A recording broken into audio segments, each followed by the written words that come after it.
Bueno, en principio, gracias Martín que me invitó a dar la charla. Y también, o sea, el equipo está bien, en gran parte del primer paso, porque Martín me dijo, che, está este proyecto de equipar ciencia, ¿por qué no te presentás? Y el primero que me dijo eso, después vinieron otras cosas. Bueno, perdón, claro, esa comunicación vino después de charlas dentro de la facultad. Claro. O sea, no es que yo fui el emergente. Totalmente, totalmente. Pero bueno.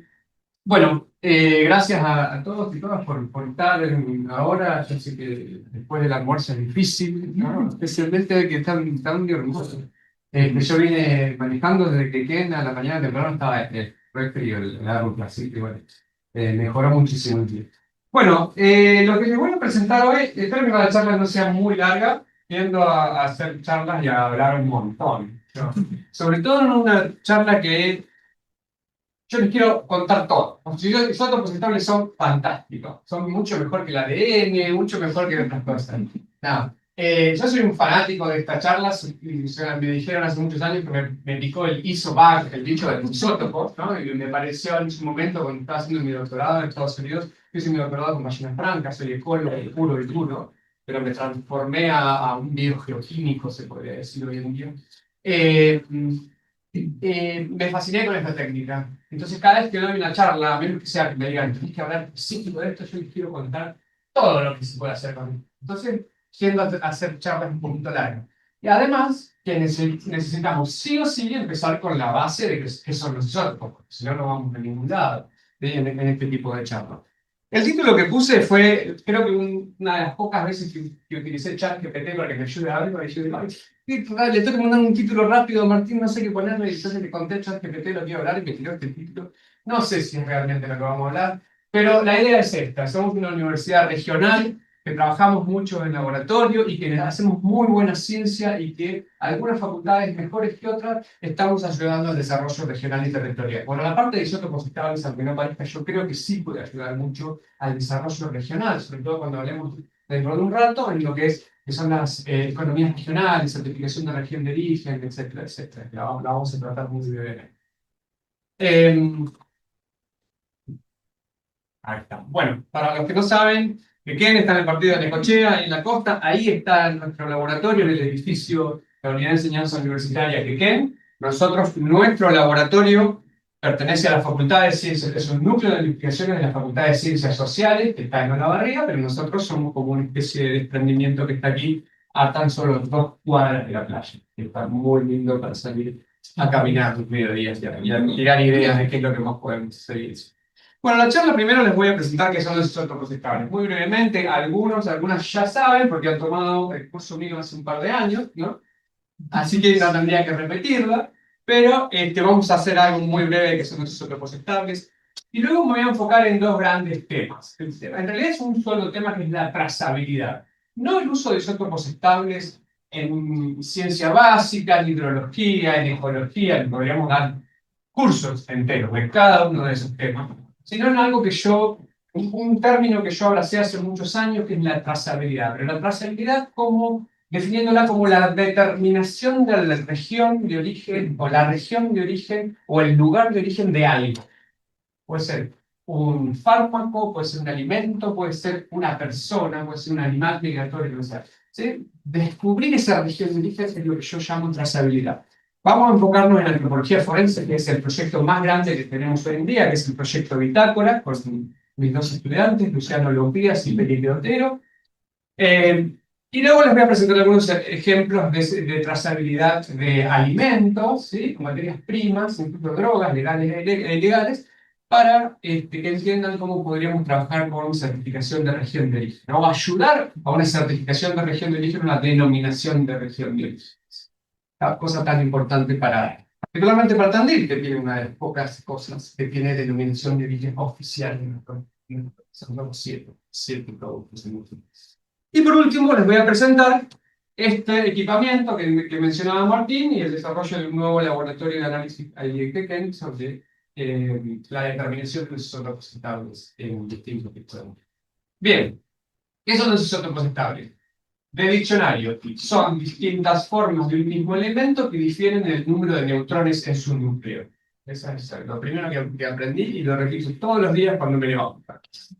Son estables significa que no cambian con el tiempo, no son radioactivos, ¿sí? O no fueron productos de una radiogénesis reciente. Estos elementos fueron formados allá en las estrellas, en el Big Bang, y es como se formaron, así están.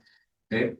Este es un simple esquema donde vemos los dos isótopos estables del carbono, el carbono 12 y el carbono 13. Simplemente el carbono 13 tiene un extra neutrón en su núcleo. ¿Sí? Nada más. Siguen siendo carbonos. Están los dos carbonos en todas las uniones que existen en carbono, algunos en mayor abundancia, como el carbono 12, otros en menor abundancia, como el carbono 13, pero son carbonos, los dos. Esta pequeña particulita dentro de su núcleo lo que hace que sea un poco más pesado. Y eso le va a conferir algunas diferencias. ¿Sí? Por ejemplo, la velocidad en una reacción química o la tripulación en una unión más fuerte, un unión covalente. Pero no nos vamos a meter en toda esa parte más técnica, más complicada. Todos los elementos de la tabla periódica que conocemos, ¿sí? Esto es una simplificación de la realidad. ¿Sí? La palabra isótopo significa mismo lugar, isotopo. ¿Sí? Quiere decir que son elementos químicos que están en el mismo lugar en cada uno de estos cubitos. Si nosotros pudiésemos desplegar todos los isótopos radioactivos y estables de los elementos, tendríamos que hacer una tabla tridimensional. ¿Sí? Aquí están los 11, creo que son, los 16, ya no me acuerdo, isótopos conocidos, algunos naturales, otros sintetizados en el laboratorio, del carbono. Algunos de ellos son estables, 12, 13, algunos son inestables, por ejemplo, el más común es el carbono 14, que se utiliza para la base. Entonces, todos tienen estables e inestables. Algunos tienen un solo estable, ¿sí? Por ejemplo, el flúor, la película de atrás, un solo estable. Pero la gran mayoría tiene 2, 3 o incluso hasta 4 isótopos estables, por mayores o menores abundancias. Bien. En nuestra área de trabajo, por lo general, trabajamos con 5 elementos: carbono, nitrógeno, azufre, oxígeno, hidrógeno. Esos 5 elementos todos tienen isótopos estables, algunos tienen 2, otros tienen 3, y otros tienen 4, pero siempre trabajamos con los 2 pares más abundantes, que son los que están ahí.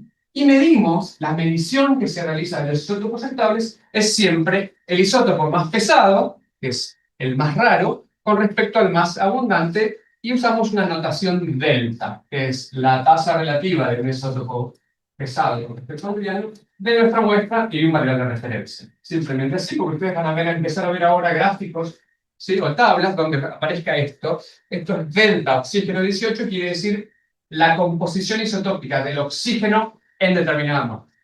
¿Sí? Y va a ser el 18 con respecto al 16. Si fuera delta carbono 13, carbono 13 con respecto al 12, nitrógeno 15, 15, nitrógeno 15 con respecto al 2, etc. Es simplemente la notación, ¿sí? Que vamos a usar.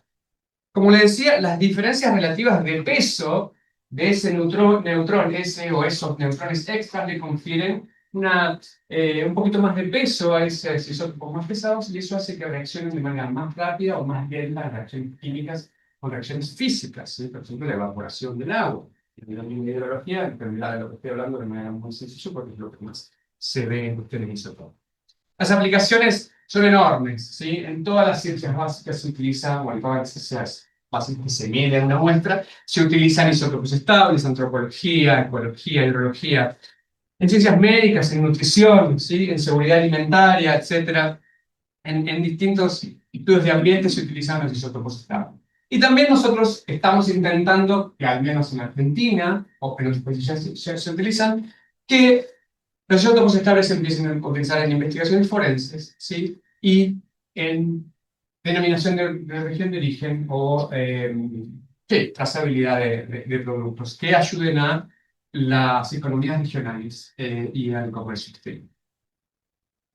Como les dije esto, ¿sí? Lo voy a repetir, pero esas diferencias relativas de peso lo que hacen es que la abundancia de los distintos isótopos estables en el ciclo de cada uno de los elementos que estamos trabajando varíe, y varíe de forma predecible. Es decir, va a haber mecanismos biogeoquímicos que van a determinar que el carbono 13 y el carbono 12 varíen su abundancia relativa de acuerdo si estamos hablando de una planta que está allá afuera, de un suelo que tiene 30 años de historia, o de un animal que está caminando de afuera. De acuerdo en qué parte, o a las rocas, o lo que sea, de acuerdo, o a los gases atmosféricos. De acuerdo a qué parte del ciclo biogeoquímico de ese elemento estemos hablando, ¿sí? Es cuál va a ser la composición isotópica. No me quiero meter en detalle en fraccionamientos, mezclas, etcétera, etcétera. ¿Sí? Pero básicamente hay una previsibilidad de la abundancia relativa de los isótopos estables en distintos compartimentos de nuestra biosfera. Nosotros somos parte de esa biosfera, de esos ciclos, y nosotros, los animales, las plantas y los productos que nosotros sintetizamos, vamos a almacenar información isotópica en nuestro cuerpo, en nuestros tejidos o en las sustancias que estemos produciendo. ¿Sí?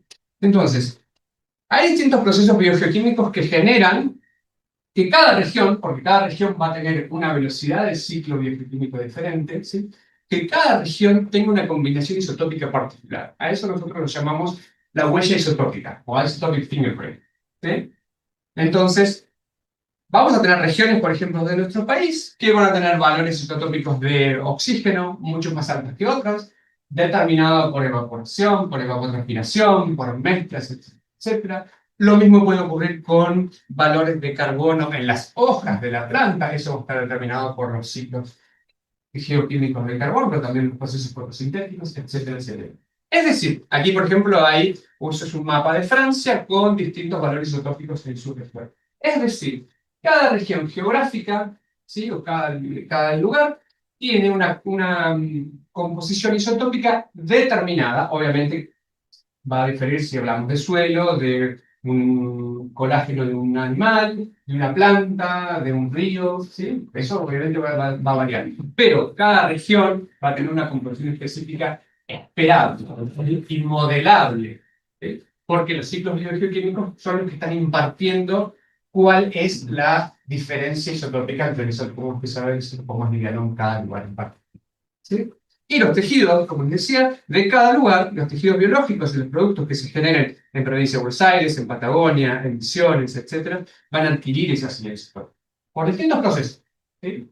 En nosotros, y ahora vamos a empezar a hablar de cuestiones más relacionadas a los humanos, en nosotros adquirimos la composición isotópica a través de ¿qué? Del alimento y del agua, y quizás de los gases que estamos inspirando. ¿Sí?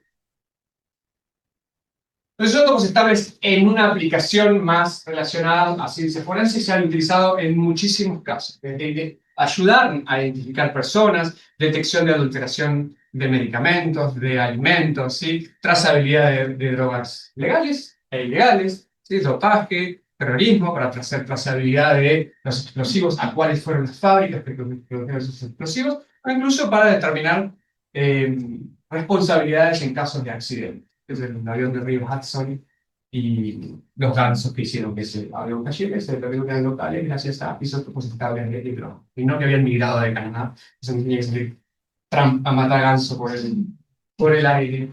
Bueno, no Trump, en esa época no sé quién estaba, Bush debe haber estado. Pero se utiliza mucho, ¿sí? En distintos países, en una aplicación directa de los análisis de isótopos estables en contextos forenses o en contextos judicializados. ¿Bien? La trazabilidad, nosotros nos referimos principalmente a la región de origen, pero también podemos hablar de trazabilidad para detectar si a un producto le cambiaron sus constituyentes originales, es decir, si fue adulterado. Si eso es legal o ilegal va a depender de las leyes del país, pero si ha sido adulterado o adulterado se puede testear de manera sencilla con el análisis de isótopos estables. Y también hacer una trazabilidad del modo de producción. Hoy en la mañana hablamos o escuchamos de agroecología, perdón, lo tenía en la cabeza y se me fue. Agroecología, ¿sí? O agricultura convencional. Bueno, hoy en día el análisis de isótopos estables se utiliza de manera rutinaria en algunos países para detectar si los productos han sido por agroecología o por convencional. ¿Sí? Ahora, vamos a ver un par de ejemplos. ¿Sí? A eso llamamos, a eso me refiero con trazabilidad, determinar de dónde vino y cómo fue hecho el producto o si cambió, lo cambiaron a propósito a ese producto.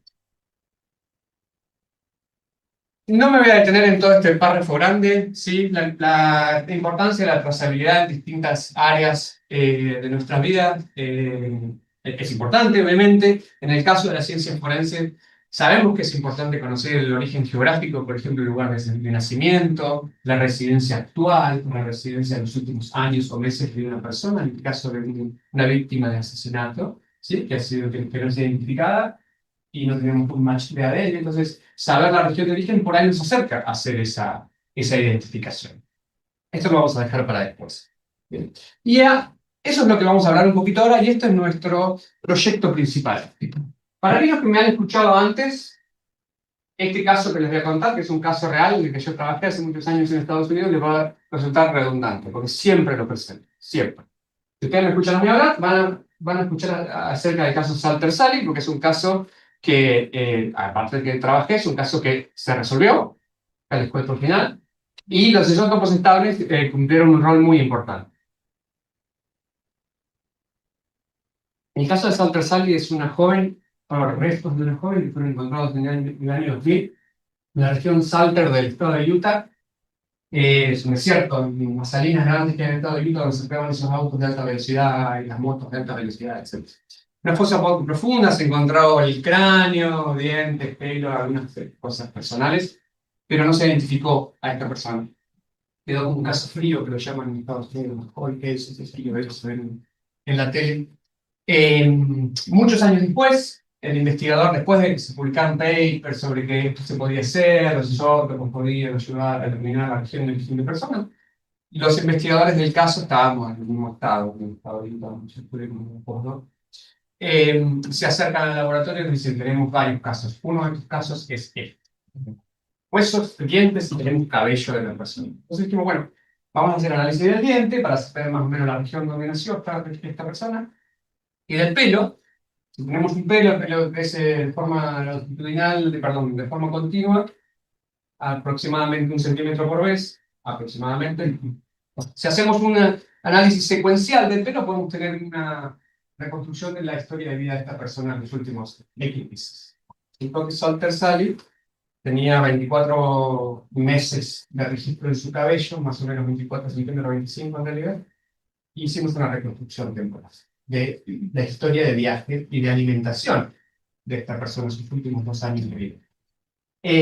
Pero antes de lograr saber de dónde vino a partir, o de dónde viene una persona, dónde vivió, dónde nació a partir de los isótopos estables, lo que tenemos que saber es cómo es la distribución de isótopos estables en la región en la que vamos a trabajar. Si necesitamos construir bases de datos y modelos, ¿sí?, que predigan, que hagan una predicción de cuál es la composición isotópica de una muestra dubitada y las muestras indubitadas. Estoy usando la terminología que usan los abogados y los peritos. Una muestra dubitada es la que yo tengo dudas, es la del caso.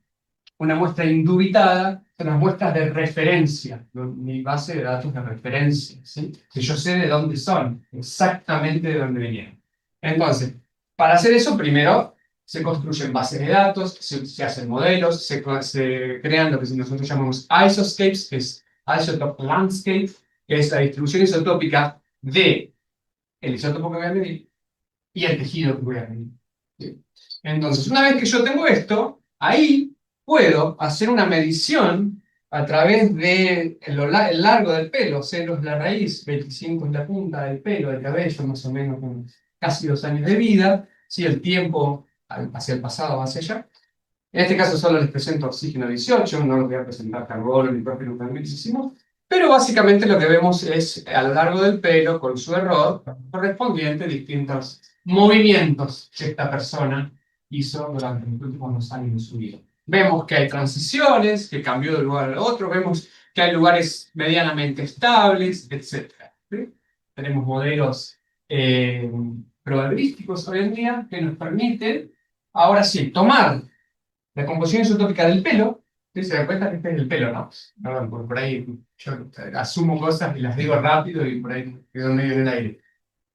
Tomamos la composición isotópica de distintas regiones del pelo, estables o regiones de máxima o de mínima, miramos al mapa y luego hacemos una asignación con probabilidades de cuáles fueron las regiones de donde esta persona pudo haber estado en los últimos 2 años de vida. Más, a eso le sumamos, no está el mapa, pero que los dientes nos daban una región muy parecida a esta. O sea, la persona nació, o al menos vivió los años que le correspondía al diente, esto era un segundo molar, o sea, bastante en su niñez temprana, los dientes crecen a distintas velocidades y distintas edades. O sea que nació por aquí, después no sabemos qué pasa, en los últimos 2 años anduvo por esta región. Con esta información, ¿sí?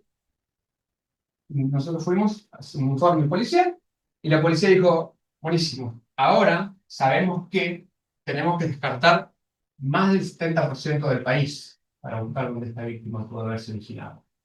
No les importó casi las regiones que estábamos haciendo la predicción. Lo que primero les importó es que tenían que descartar las poblaciones más, las regiones más densamente pobladas de Estados Unidos. La costa este, la costa oeste, excepto acá, por ejemplo, o ahí. ¿Sí? O sea, ese descarte fue muy importante. Pero bueno, además también todo lo que fue la transición de un lugar a otro, etcétera, etcétera. Bueno, con esta información, ahí sí la policía o los investigadores dieron con 2 familias, ¿sí? Y ahí, por ADN, pudieron identificar a Nicole Bacole, que había nacido y crecido en el estado de Utah. El estado de Utah es este de acá, ¿ves? Que es donde fue encontrado el cuerpo. Había nacido y crecido ahí, y tenía una historia de violencia con su novio, que estaba preso en ese momento, que se descubre el caso por tráfico de drogas. Hasta ahora no ha sido inculpado del asesinato, pero al menos, y esto creo que es casi lo más importante, los restos fueron devueltos a la familia tuvo un cierre de saber qué pasaba con esta joven. ¿Sí? Este caso, que es muy emblemático en el área de isótopos estables, y que yo lo presento siempre, es porque reúne todos los condimentos que necesitamos. ¿Sí? Necesitamos aplicar esta, o queremos aplicar esta técnica de análisis de isótopos estables, que hay una ciencia básica, ¿sí? A casos de ayudar a la gente, ayudar a las familias. ¿Sí? Y también nos presenta que necesitamos 2 cosas, o algo muy importante, que es esto, la creación de las bases de datos y los modelos de asignación para la región que estemos trabajando. En nuestro caso, nosotros ya estamos trabajando con el equipo argentino de antropología forense, ¿sí? No les voy a entrar en detalle, pero para que se den en cuenta cómo empezamos a trabajar, ellos tienen restos más viejos, ¿sí? De la década 70, principios de los 80, tienen dientes, casos que hemos analizado dientes o huesos de una misma persona, que son isótopos de carbono, isótopos de oxígeno, ¿sí? La fracción mineral de eso. Y lo que vemos son casos donde la persona nació y murió, depende de cómo uno interprete el hueso, en la misma región, versus casos de que hay una transición, un movimiento, un desplazamiento, una migración interna en nuestro país. Originalmente, cuando empezamos a trabajar con el EAF, ya en el 2017, 2018, hacíamos mapas, ¿sí? Con modelos utilizando la precipitación, básicamente relacionando los valores isotópicos de los tejidos humanos casi directamente a la precipitación, que es lo que origina, es la primera capa, digamos, que origina la variación geográfica de isótopos del agua, del oxígeno. Bueno, hoy en día sabemos que esto nos da una baja precisión y una baja exactitud en la determinación del origen de las personas. Entonces, lo que tenemos que hacer es construir esas bases de datos de tejidos humanos y también de agua para nuestro país. Entonces nosotros desarrollamos en nuestro laboratorio, empezamos con proyectos que están destinados a desarrollar marcadores biogeoquímicos, particularmente isótopos estables, pero no solamente isótopos estables, abundancia de elementos traza, etc., para la asignación de región de origen, es decir, para lograr construir este tipo de mapas continuos o discontinuos de Argentina, ¿sí? Y hacer predicciones, sea de un cuerpo, ¿sí? Sea de un alimento, sea de un animal migratorio, etc. Eso es nuestro objetivo central en el área de mi laboratorio. Con mis estudiantes, el licenciado Felipe Otero, el licenciado Luciano Lupías, un antropólogo y un criminólogo que trabajan conmigo, ¿sí? Y el principal proyecto que generamos es el proyecto Bitácora. Bitácora es un acrónimo de la base de información isotópica de tejidos actuales como referencia en Argentina. Nosotros nos propusimos que para poder ayudar al equipo argentino de antropología forense y a otras agencias de investigación que tienen casos de personas o de cuerpos encontrados y no tienen identificación y poder hacer una asignación de región de origen, necesitamos construir estas bases de datos. Y el proyecto Bitácora tiene como objetivo principal recopilar tejidos humanos donados, es decir, de origen y donante conocido. Queremos saber dónde vivió, dónde nació, dónde pasó sus últimos meses, no sus últimos, pero los meses antes de donar la muestra, esa persona, para construir la señal local específica. ¿Sí? Para eso trabajamos con donantes o con instituciones odontológicas. Y trabajamos con dientes, con uñas, con cabello, con barba, de distintos modos. A esos tejidos les medimos los valores de isótopos estables de los 5 elementos que les mencioné, generamos un repositorio y a partir de esos datos lo que hacemos es modelar. Generamos mapas o isoscapes de asignación de región de origen. Hoy en día, Felipe, mi becario de UNICEF, que está en Brasil por una beca de Small American, 6 meses en un departamento de matemática en Recife, aprendiendo a hacer todo este tipo de modelos, o sea, perfeccionándose hacer todo este tipo de modelos y asignación de región de origen con un grupo de matemáticos. Bueno, ya hay varias publicaciones sobre Bitácora, quienes estén más interesados, aquí hay un QR, pero también tenemos nuestra página de internet. Y lo que hacemos es, originalmente, hoy en día ya hacemos los análisis, pero originalmente lo que hacíamos en el laboratorio es el procesado físico y químico de dientes que obtenemos en instituciones odontológicas, es decir, odontólogos y odontólogas, que van a hacer una extracción normal por cualquier problema. ¿Sí? Le preguntan a la persona, ¿tenés que donar tu diente para la ciencia? La persona firma un consentimiento informado, ¿sí? Y el diente nos llega a nuestro laboratorio.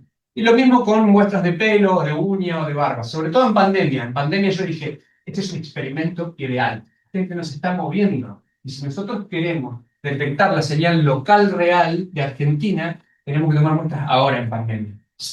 Pero teníamos que tomar tejidos que crecieran en pandemia. No un diente, no un pelo de 30 centímetros largo. Entonces, en pandemia mostramos barbas en todo el país. O sea, sesgado, obviamente nos faltaba más de la mitad del país. Pero bueno, o sea, estábamos seguros que era la queratina crecida en pandemia. Bueno, también tomamos cabello de peluquerías, etcétera, para algunas regiones del país. No conseguimos voluntarios o voluntarios. ¿Sí? Muy brevemente, algunos datos básicos, algunos resultados básicos o preliminares. Estamos detectando tanto en diente como en cabello esto es esperado por la distribución geográfica que tiene nuestro país. Te estoy tapando, no ves nada.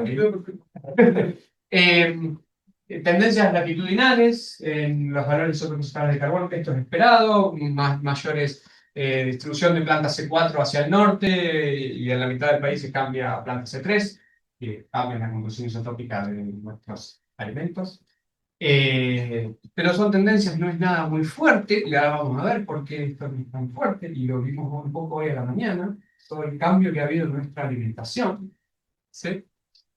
De isótopos de nitrógeno estamos viendo tendencias longitudinales particularmente, ¿sí? Esto con la primera aproximación alguien puede decir, bueno, sí, claro, la pampa nos estamos comiendo todas las vacas y eso, pero no es tan así, están mucho más relacionados a usos fertilizantes, a nitrógeno en el suelo, etc. No es tan sencillo como pensar que el nitrógeno está simplemente determinado por la abundancia de la proteína que comemos y el tipo de proteína. Hay otras cuestiones. Pero bueno, hay tendencias geográficas en Argentina, ¿sí?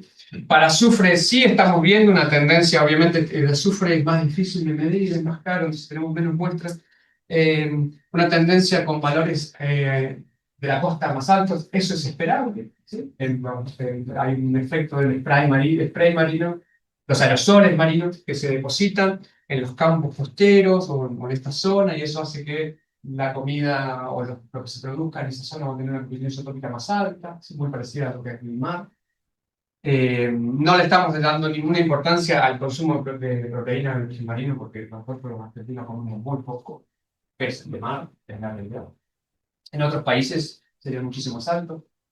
Pero esto es algo súper importante que vimos en este trabajo, que tiene un correlato significativo a la hora de usar estos valores para determinar la región de origen de personas, que es, a través del tiempo, nuestra composición isotópica como argentinos, argentinas, ha cambiado.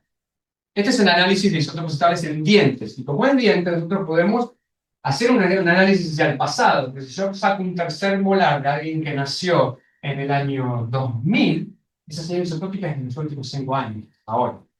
Ahora, si yo saco un tercer molar de alguien que nació en 1940, esa composición isotópica es de 1950, si no.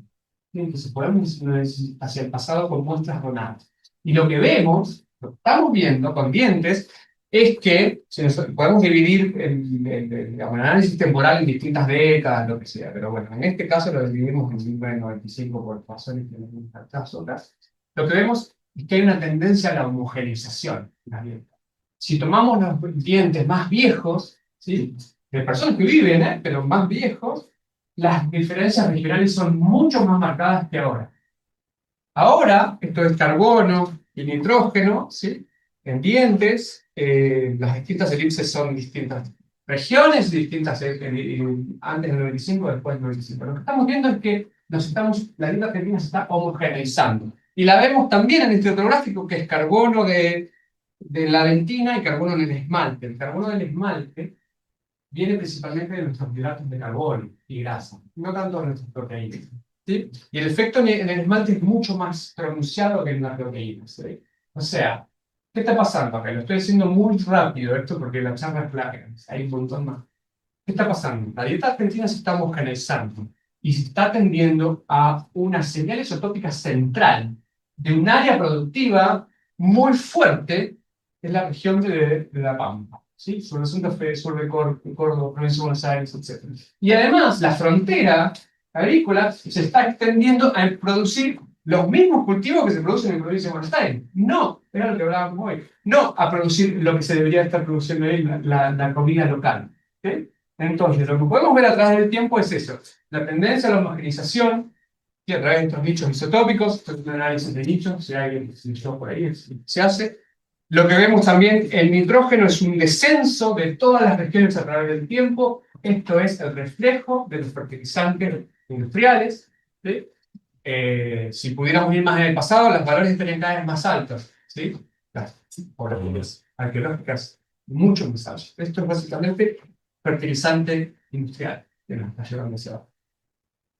Bueno, estamos trabajando mucho en esta colección de datos. Obviamente, a través del análisis, por ejemplo, del pelo, podemos diferenciar veganos, vegetarianos, omnívoros, ¿sí? Pues eso va más que nada a cuál es la proporción de proteína animal que estamos consumiendo nosotros. Eso se refleja directamente, no hay mucha duda en esto. Aquí es por las verduras orgánicas, este saltito que tenemos ahí en Córdoba, está todo identificado. Con oxígeno también tenemos tendencias esperadas, con los valores de oxígeno más bajos en el sur y en la cordillera, aumentando hacia el este y el norte. Como les dije, Felipe está trabajando hoy en día con un laboratorio, con un grupo de matemáticos para generar estos modelos continuos que nos van a permitir luego tomar un diente ubicado, es decir, una muestra de un caso, y poder decir, el 90%, esta región tiene el 90% de probabilidad de haber originado ese caso. Y esta, cero. A eso estamos apuntando. Estamos en el proceso, las partes son tesis doctoradas, a veces no sale esas tesis. ¿Sí? Bien. Asociado a Bitácora, estamos generando bases de datos de agua en todo el país, de agua de canilla. Sé que hay gente de hidrología y a veces he tenido mis discusiones con hidrólogos. Dicen, la canilla no te sirve para nada. Y bueno, yo estoy muestreando lo que la gente toma y lo que usa para cocinar. Yo no soy hidrólogo, pero bueno. Tenemos el territorio bastante bien muestreado, obviamente tenemos grandes baches en algunos lugares. Pero bueno, vemos una composición isotópica relativamente un gradiente medio relacionado a lo esperado, basado en la precipitación, en cuestiones climáticas, con algunas regiones donde se desvía bastante. Bueno, no es nada del otro mundo esto. Pero esto nos sirve de base, ¿sí? Para generar modelos parecidos a estos, pero de agua, y luego ver si nos sirve para algo. En realidad no lo estamos haciendo para ver si nos sirve para algo. Nosotros sabemos para qué lo estamos haciendo. Pero, supongamos que hoy en día tenemos un caso de alguna droga sintética que se está produciendo en un laboratorio ilegal. El agua que van a usar, agua de la canilla. No van a importar agua de fishing o smart water para hacer eso. Y esa señal isotópica, esta señal isotópica, va a estar en esa droga ilegal que están produciendo. O lo que sea que estén haciendo. Yo sé que voy rápido, pero bueno, como les dije, Cada vez que hablo quiero contarles todo lo que se puede hacer con eso. Y no puse nada de ballena, ¿eh? Porque ahí sí me perdí acá, toda la tarde. Eh, en seguridad alimentaria y en lo que hemos denominado comercio y economía, la importancia de la trazabilidad resiste en que ayuda a identificar el origen de, por ejemplo, alimentos contaminados, ¿sí? O alimentos que han sido adulterados, ¿sí? Pero también puede asistir, podría asistir, cosa que en Argentina no se está usando, pero sí en varios otros países, asistir a la certificación de región de origen o de denominación de origen de un producto, de un alimento, ¿sí? O del cultivo o lo que sea. ¿Sí? Y eso genera valor agregado a las economías regionales. Y estamos desarrollando algunas ideas a través de nuestros de colegas que trabajan en el INTA de Balcarce, o en la oficina de extensión del INTA en Necochea, para empezar a trabajar con productos regionales. Y decirle, bueno, ven, esto no es, no te va a resolver digamos, no te va a resolver todos tus problemas, pero llegado el caso que vos necesites competir o entrar a un nuevo mercado, como por ejemplo Europa o otro lado, te puede asistir. Por ejemplo, el caso de las mieles. Las mieles no se exportan de la Argentina si no se le hace un análisis de isótopos estables de carbono. No salen de manera legal. Las mieles no entran a Estados Unidos y no entran a Europa si no tienen un certificado de cuál es la composición isotópica de carbono. Y eso se hace desde la década del 70. No es algo nuevo. Pero bueno, para otros alimentos y otras cosas sí es más novedoso. Aceites de oliva, ¿sí? Algunas frutas. ¿Sí? Argentina es uno de los grandes exportadores de kiwi. ¿Sí? No viene, el kiwi no viene todo de Nueva Zelanda. Bueno, hay un proyecto y el kiwi se produce en la región de Mar del Plata. Hay un proyecto para ver si podemos ayudar a certificar que el kiwi es de esa región. Con distintas mediciones, no solamente eso. Pero esto es una herramienta más. Bueno, nada, esto es más sobre la región de origen, que el producto que tiene una denominación de origen tiene que estar ligado al ambiente local, no solamente cómo se hace, ¿sí? Distintas cuestiones socioculturales de cómo ese producto es elaborado, que también va a la denominación de origen, pero tiene que estar ligado al ambiente local y para eso también hay que verificarlo.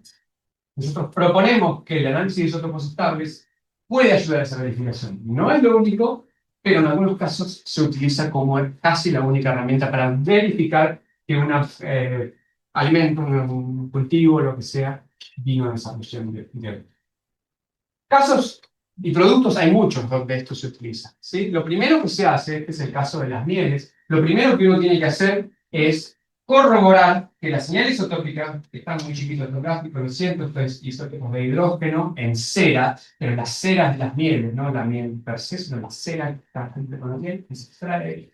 Lo que primero que vemos es que la composición isotópica del material de interés esté relacionada de manera directa, ¿sí? Y modelada, si queremos, con el ambiente, el agua ambiental. En este caso es la precipitación. ¿Sí? Una vez que podamos determinar eso, ¿sí? Eso ya nos da la herramienta para decir, bueno, bien, a las ceras yo ahora les puedo asignar una región viviendo las ceras, sin saber de dónde viven. Se utiliza en Europa, se utiliza muchísimo, sobre todo lo que son los análisis multielementos, es decir, varios isótopos de varios elementos al mismo tiempo, ¿sí? Para generar mapas o clústeres de mapas, análisis de clústeres, y así poder determinar o asignar o descartar el origen geográfico de mieles en Europa. En aceites se utiliza un montón. Europa tuvo en el año 2000, la Comunidad Económica Europea tuvo en el año de 2001 al 2005 un megaproyecto que se llamaba TRACE, las siglas para algo. Y básicamente ese proyecto tuvo como objetivo final caracterizar químicamente, no solamente isótopos estables, pero químicamente todas las regiones importantes para el comercio europeo. ¿Sí? Todos los valles, ¿sí? El champán que viene de Champaña, bueno, caracterizar Champaña, las mieles que vienen de tal región, caracterizar esa región, las leches, los aceites, todo eso fue caracterizado, fueron veintipico universidades y agencias trabajando durante 5 años midiendo, entre otras cosas, isótopos estables. Como producto de eso, surgieron un montón de cosas. Papers a patadas, modelos muchísimo, ¿sí? Pero también surgieron servicios a privados y surgieron empresas privadas que se dedican a hacer trazabilidad de la región de Billing con isótopos estables. En Europa hay dos, en Nueva Zelanda hay una tercera que también surgió de ahí. O sea, fue un gran proyecto que tuvo un montón de productos, tanto para la ciencia como para el comercio y las economías regionales. Bueno, este era un ejemplo de que combinando distintas mediciones isotópicas y químicas se puede determinar la región de los aceites, pero también el año de producción de los aceites, también una datación directa, pero el aceite, la composición isotópica responde directamente a las condiciones ambientales de la planta de ese año y eso, bueno, hay un correlato y puede ser una determinación de origen. En distintas bebidas se puede, por ejemplo, no solamente hacer una trazabilidad de la región de donde se produjeron los vinos o las cervezas. En Argentina, el Instituto Nacional de Vitivinicultura hace este tipo de análisis, hace carbono y hace oxígeno para la región de origen y para la adulteración de vinos, que es para lo único que lo hace, solo para vinos en Mendoza. Pero uno, por ejemplo, a través de la medición de isótopos estables de carbono en bebidas, puede calcular cuál es el porcentaje de azúcar que le han agregado. ¿Es legal o es ilegal? Depende de la legislación. No estamos diciendo que esté bien o que esté mal. Pero uno puede hacer un cálculo de cuánta azúcar se le agregó simplemente tomando, bueno, si quiere se descorcha el champán, se toma un poquito, después mide el carbono, pero también uno podría simplemente con una aguja perforar el corcho y sacar un poquito del gas que está aquí arriba, ¿sí? Y con eso ya es suficiente poder determinar cuál es la cantidad de azúcar agregado de esa botella. 10 total, quiero decir. ¿10 minutos? Bueno, vamos a adelantar. Pero ya estamos llegando al laboratorio. Podemos determinar si un producto es orgánico o inorgánico, en este caso vegetales, pero lo podríamos hacer con otras cosas, o sea, animales, ¿sí? Lanas, ¿sí? De ovejas, básicamente midiendo isótopos estables de nitrógeno. Hay una diferencia muy notable entre la agricultura convencional y la agroecológica, ¿sí? A través de, básicamente, no usar fertilizantes industriales que nos dividen las muestras de manera muy obvia en isótopos de nitrógeno. Bueno, vamos a saltear las cuestiones de drogas, de otras cosas, y las quiero invitar, vamos a hablar un poquito ahora, primero a que nos visiten en Quetén, que vengan a la unidad de enseñanza universitaria, que conozcan nuestro laboratorio, nuestras oficinas, también toda la parte nueva de nuestro laboratorio. Esta es una foto actual del laboratorio, con el equipo, ¿sí? Que fue comprado con financiamiento del Programa Federal Equipar Ciencia 1, la primera edición. Compramos un espectrómetro de masas de razones isotópicas, un IRMS, que es el CUTS. Es el cubo este que está acá abajo, ¿sí? Este es el espectrómetro de masa. Pero además tuvimos una buena negociación, digámoslo así, pudimos comprar un montón de otras cosas, nos dieron un montón de cosas. Esto es un analizador elemental, es un flash que nos permite hacer combustión y pirólisis, un gas bench que nos permite analizar gases y también sólidos convertidos a gases por acidificación, y un montón de otros instrumentos accesorios. Microbalanza de más o menos 1 microgramo, toda la instalación de gases, etcétera. Esta es una página provisoria que tenemos de este laboratorio. ¿Sí? Más fotos para que vean el equipito, pero la microbalanza aquí. ¿Cuáles son las capacidades analíticas que esta configuración que compramos nos permitiría? No quiere decir que estemos haciendo esto ahora, pero esto es lo que nos permitiría. ¿Sí? Nos permitiría hacer carbono, nitrógeno y azufre de un material orgánico sólido, piensen lo que quieran, un colágeno, un cabello, un músculo animal, un suelo, una madera, ¿sí? Por combustión. Oxígeno e hidrógeno en muestras orgánicas por pirólisis, o sea, oxígeno e hidrógeno de la queratina, oxígeno e hidrógeno de una planta, del sólido estamos hablando, ¿no? Carbono y oxígeno en muestras inorgánicas, por ejemplo, en carbonatos, por acidificación, eso lo hacemos en el gas bench, que es lo que nos ha gustado. Oxígeno e hidrógeno en muestras de agua, eso lo podemos hacer por 3 métodos diferentes. Podemos hacerlo en conjunto por pirólisis, que es mi método preferido, pero también lo podemos hacer por equilibrio en el que oxígeno y hidrógeno se analizan de manera independiente. Es más difícil, pero tiene ventajas. Podemos analizar aguas recontrasalinas, que inclusive en muchos laboratorios se rechazan. Pero acá no. Hidrógeno por equilibrio es un dolor de cabeza, pero se puede hacer. Y podemos medir gases puros, ¿sí? Dióxido de carbono, monóxido, nitrógeno, metano, bueno, un montón de la familia de los NOx podemos medir, siempre cuando estén ya purificados. ¿Sí? Y también lo podemos hacer en concentración ambiental, es decir, gases de efecto invernadero, digamos así, o altas concentraciones. Por ejemplo, respiración animal. Hay un experimento que le queramos medir producción de metano en vacas, veterinarios, que se usa mucho eso, sería.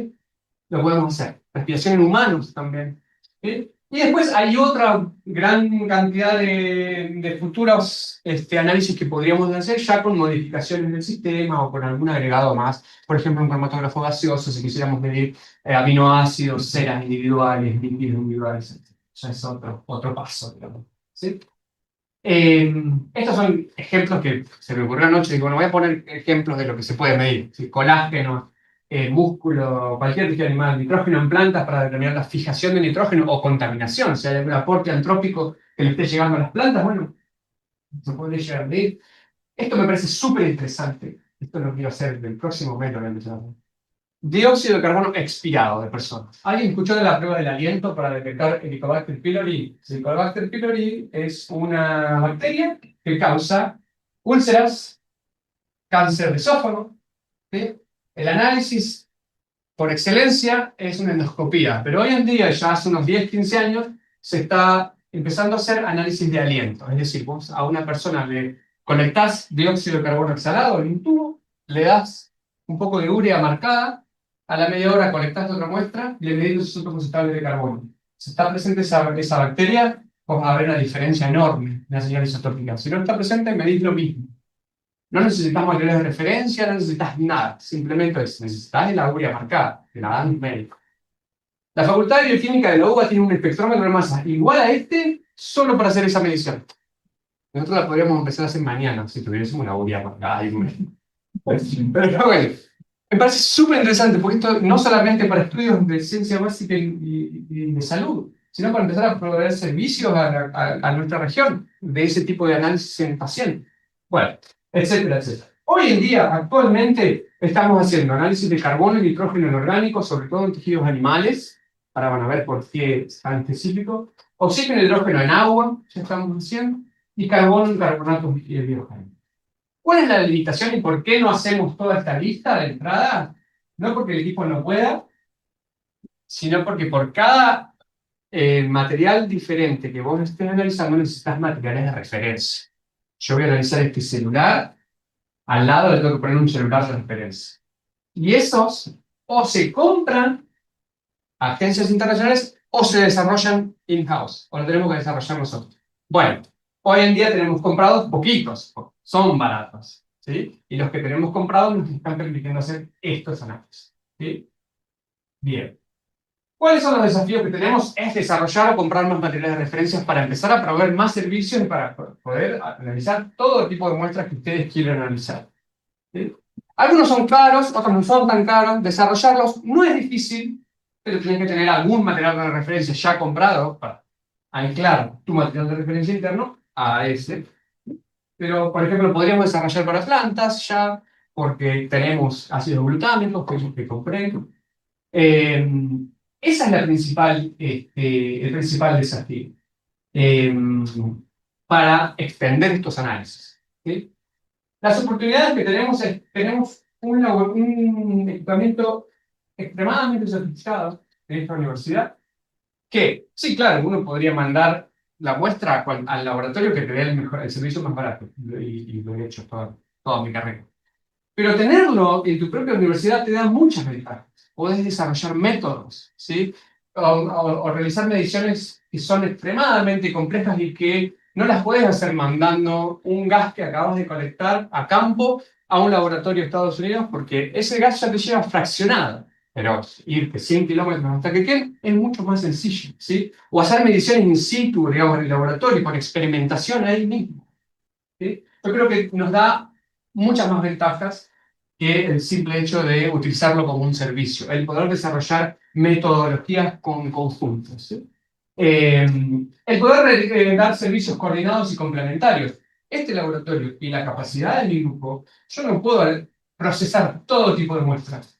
¿Sí? Por ejemplo, yo hoy en día proceso colágeno, hago colágeno en el laboratorio, pero no me gusta hacerlo. Y en realidad, yo sé que, por ejemplo, el INCUAPA, en la Facultad de Ciencias Sociales, tiene un laboratorio dedicado específicamente a producir colágeno. Bueno, ellos pueden dar esa primera parte y nosotros continuamos y hacemos el análisis isótopo estable. Y damos un servicio completo. ¿Sí? Ese tipo de cosas hay que ir desarrollando, esa sinergia hay que desarrollar internamente en la universidad.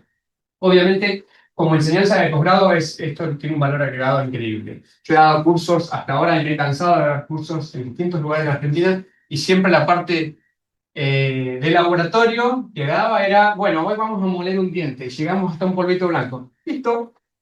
Eso es lo que luego se hace análisis isótopo estable. Y los estudiantes se quedan diciendo, ¿qué hago? ¿Un polvito blanco? Me compro un poco de azúcar y es lo mismo. Ahora, lo que podemos hacer es hacerlo todo completo.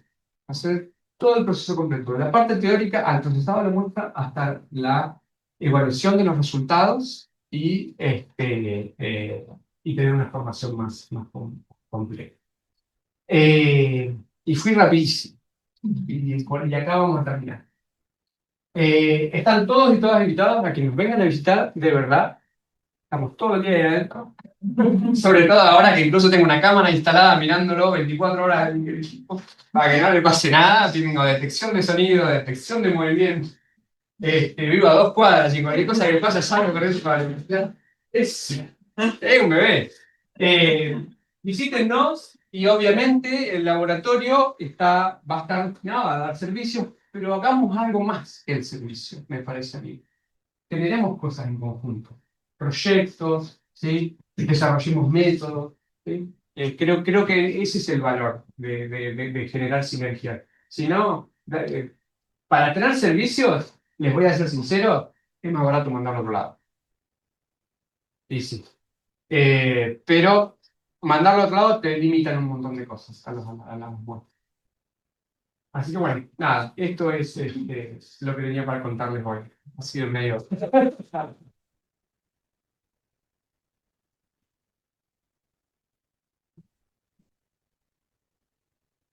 Bueno, gracias Luciano. ¿Preguntas? Los hidrólogos te van a... Yo dejé el instrumento seteado cuando hace un mes me fui de viaje y cuando terminó la última, o casi la última parte de la instalación, dejé el instrumento seteado para hacer agua, porque yo dije, es lo que más se va a usar en esta universidad. Me imagino. Así que espero que Lidia y otro. Después quiero que mantengas ese discurso cuando se No, acá después vamos a hablar de No, me encantó la presentación, la verdad, un montón de aplicaciones. Trabajamos con isótopos. Sí, podrían presentarse. María Emilia Zavala, Ajá. Instituto de Hidrología de Llanura. Nos hemos comunicado por mail, ¿no? Por mail, sí, Sí. no te conocía, así que también un gusto. Me encantó todas las aportaciones que presentaste, nuevas para mí muchas veces. Pero, ¿de qué manera se puede contribuir? Porque como sabrás, nosotros tenemos a lo largo del país varios sitios de estudio, trabajamos con el agua, y veía que teníamos un mapa de séptimo 18 de agua. Vos hablabas del agua de la canilla, no sé si en esa base de datos también tendría, digamos, un agua directamente del pozo, pero digo, ¿de qué manera se puede como colaborar, no? Porque Colaborar con el proyecto y evitar. bases de datos que tenés vinculadas al agua.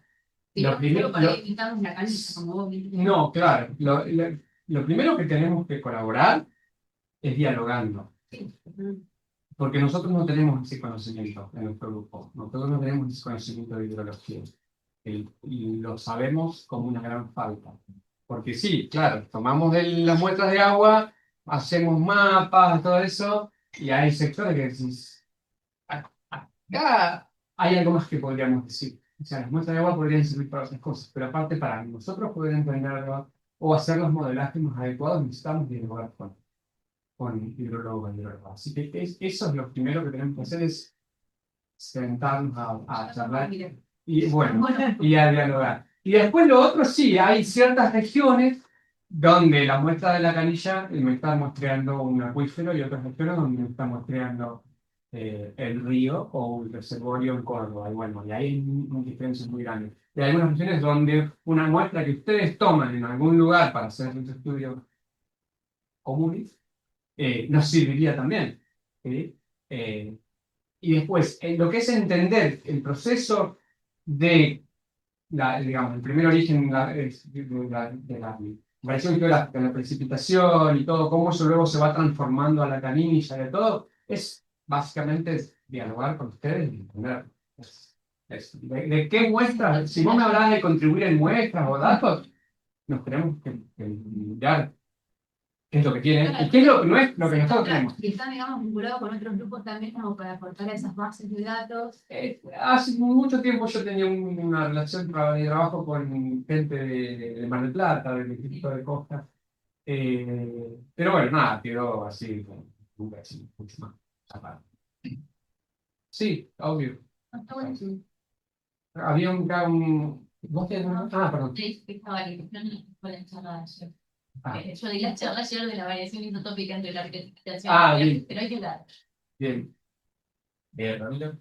Hola. Hola. Mi nombre es Ramiro, soy del grupo de Dinámica, Paz. Se quería usar ayer en la tarde, pero justo hablaste de mostrar el aliento.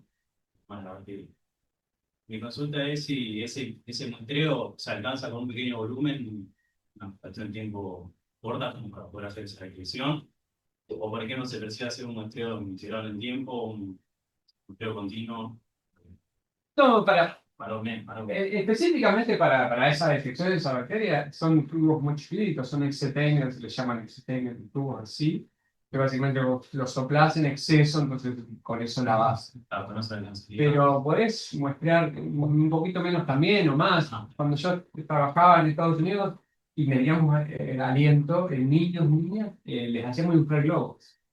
Los globos de aluminio, los Maillard se llaman, creo, y cuando los pinchás no explotan, entonces le podíamos meter una aguja y sacarlo del aire de adentro. Podés Sí, ¿no? ampliar un montón de cosas. La detección es la misma si muestras durante un día. Sí, perdón, no te contesté esa parte. Sí. Durante un día, por ejemplo. Sí, sí, en realidad el análisis este es, al paciente le dan el tubo, soplan, se Bien. traen la urea marcada y a la media hora otra muestra. Porque no esperan un proceso fisiológico metabólico del paciente, esperan que actúe la bacteria. Bien. Y está en exceso en el tracto digestivo y casi, no es inmediato, pero es muy corto. Gracias. Y lo bueno de eso, o sea, cuando yo decía de las limitaciones, material de referencia y todo, este tipo de test, como ese, trabaja en la diferencia entre una medición y la otra. No necesitas ningún material de referencia, solo el gas de pared, digamos. Entonces lo voy a hacer sin comprar nada, excepto la uno. ¿Alguna otra pregunta? ¿Preguntas? ¿Qué tal? Bueno, mi nombre es Paula Pellegrina, de la Facultad de Exactas. Yo trabajo en clases de efecto invernadero y una parte que me resultó un poco confusa Sí. por mi desconocimiento de la técnica. Vos dijiste que se pueden trabajar con gases puros Sí, y después dijiste que se pueden medir muestras ambientales. Entonces ahí me quedé con que bueno. tienen alguna forma de separación. No. Nosotros no tenemos forma de separación, pero si la muestra llega separada, se puede. O sea que si yo quisiera tomar una muestra de aire urbano y determinar el origen del dióxido de carbono, me dirías todos los carbonos de todas las moléculas que hay ahí adentro. No. Bueno, por eso, es muy rápido para el detalle que a veces no, el dióxido de carbono lo podemos medir sin problema. El dióxido de carbono, el dióxido, el monóxido, el N2, no importa. Ahora, cuando se pasa a otras especies de nitrógeno, ahí sí, tienes que empezar a concentrar o a purificar un Pero poco. solo por su concentración. Solo por eso. Buenísimo, gracias. ¿Alguna otra pregunta? Sí. Gracias, buenísimo. Aparte que no te entusiasmo. La noticia me la olvido. Dos preguntas. Una es, si yo soy productor de X, miel, carne, ¿cómo hago? ¿Cuánto cuesta analizar, ponerle el sellito de trazabilidad? Esa es una. Y la otra es, entiendo que este análisis respecto a un análisis genético tiene como casos de superposición y casos que no, ¿no? Casos que puedes resolver con isotopía, que no con genética, como contaste recién, otros que puedes resolver con genética y no con isotopía, pero algunos con las dos cosas, ¿no? Entonces, en el caso de esos casos que puedes resolver de las dos maneras, ¿qué te parece más conveniente? No sé, prácticamente, técnicamente, económicamente. El primero para un productor y todo eso, o sea, yo lo que estoy acá es vendiendo la técnica. Y lo mismo hay que hacer con los productores. Porque si alguien viene y me dice, yo produzco aceite de oliva del partido de Dorrego, y quiero usar esto como una ayuda, eso es lo que yo me dije. Yo dije, bueno, primero tengo que medir un montón de aceite de oliva de Argentina para ver si es diferente o no es diferente. O sea, hay todavía un montón de ciencia básica que hacer con eso. Los análisis, estamos recién arrancando, nos cuesta todavía tener un costo, porque estamos recién arrancando, tenemos insumos que vienen con el equipo y todo, pero no son análisis tan caros. Imaginémonos un análisis de carbono, nitrógeno, material orgánico, que es lo más básico, te puede llegar a salir entre 8 y 12 dólares. Un análisis de agua, 5 a 10 dólares. ¿Cuántos análisis tenés que hacer de una producción? Y no, bueno, eso depende. Digamos, de una producción local no son muchos. Ahora, si yo tengo que desarrollar toda una base de datos de todos los aceites de oliva de Argentina, no le voy a pedir al productor que me lo pague. Capaz que voy a charlar con la cooperativa de productores, pero no con el productor individual. ¿Sí? Nosotros, cuando estábamos en Estados Unidos, hemos hecho cosas así. Estamos con la cooperativa de productores de jugos de naranja del estado de Florida para ver cuál es en la cabeza. Y ellos pagan un montón de análisis para saber si el jugo de naranja de Florida es diferente que California, etcétera, etcétera. Y después, el productor individual verá si lo usa o no lo usa.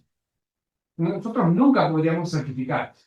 La certificación viene del Estado, del Ministerio, de la legislación. Nosotros lo que podemos hacer es proveer una técnica que se empiece a utilizar para eso. El productor no me puede pagar por mis secciones. Eso iba a la parte. No sé si la terminé. Y la segunda parte de tu pregunta era, ¿cuál era? Superposición entre Bien. A ver, yo no veo que haya tanta superposición. Esto no es una técnica que identifique.